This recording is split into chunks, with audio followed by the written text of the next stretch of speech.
नमस्कार, आप देख रहे हैं बिग भारत मीडिया और मैं हूँ रवि।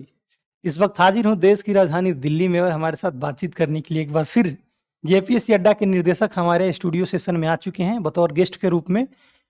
सर का परिचय ये है कि सर अनिल सिंह नाम के व्यक्तित्व हैं और जेपीएससी अड्डा जो दिल्ली में संस्थान है उसके बतौर निर्देशक के रूप में सेवा दे रहे हैं। सर अंतर्राष्ट्रीय मुद्दा हो या संवैधानिक मुद्दा हो, तमाम विषयों पर एक अलग समझ रखते हैं और तमाम ज्वलंत मुद्दों पे सर की एक पौनी नज़र बनी रहती है। तो इस वक्त हमारे साथ बातचीत करने के लिए अनिल सर हैं। सर, बहुत स्वागत है आपका और हमारे स्टूडियो में और हमारे दर्शक लगातार आपको देख रहे हैं। इनसे हम जानेंगे सर देश दुनिया में क्या खबर चल रहा है, क्या मुद्दा चल रहा है। पिछले दिनों भी हमने आपको देखा था कि आप अंतर्राष्ट्रीय समझ जो है एक अलग नज़रिए से रखते हैं। अंतर्राष्ट्रीय मुद्दे पर भी आपने हम लोगों को बताया था। सर, हम आपसे जानना चाहेंगे क्या पंथ निरपेक्ष और जो समाजवाद की शब्द है, इनके संशोधन के बाद आज वर्तमान हालिया में, आज वर्तमान संदर्भ में क्या संशोधन की आवश्यकता थी? और बताएं कि भारतीय संविधान के प्रस्तावना में समाजवाद, पंथ निरपेक्ष को कब जोड़ा गया था? इन तमाम चीज़ों को सर हमारे दर्शकों को बताएं।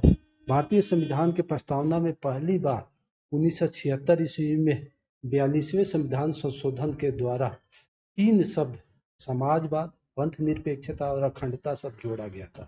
इसके पहले भारतीय संविधान के प्रस्तावना में कोई भी संशोधन नहीं हुआ था और उसके बाद भी 2025 तक किसी प्रकार के संशोधन नहीं हुआ था। आज वर्तमान में आरएसएस के सेकंड प्रमुख साहब ने समाजवाद और पंथ निरपेक्षता को भारतीय संविधान से हटाने और उनके स्थान पर दूसरे शब्दों को उपयोग करने की बात कही है।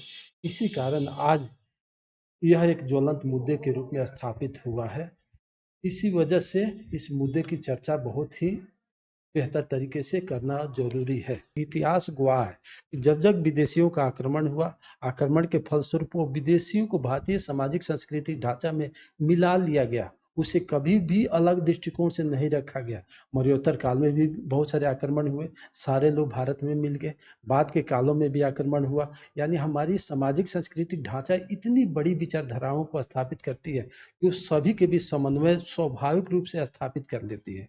और हमारे संविधान में भी पंथ निरपेक्षता सब इसी को स्थापित करने के उद्देश्य से स्थापित किया गया था, जोड़ा गया था।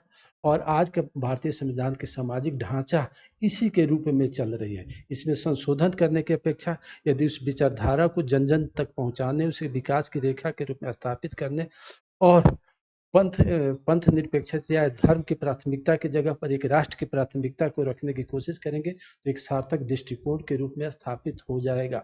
और आर्टिकल 44 के तहत उसे हम चाहें तो एक आचार संहिता के द्वारा हम भारतीय संविधान को एक सभी धर्मों को एक धरातल पर लाकर खड़े कर सकते हैं। बहुत बहुत धन्यवाद सर, आभार हमारे स्टूडियो में आने के लिए और जानकारी देने के लिए। तो ये थे हमारे साथ अनिल सर जिन्होंने साफ तौर पे आपको जानकारी दी है। हम ऐसे तमाम बड़े शख्सियतों से आपको रूबरू कराते रहेंगे। तब तक के लिए मुझे दीजिए विश्राम। मैं रवि, बिग भारत मीडिया आप देख रहे थे दिल्ली से। बहुत धन्यवाद।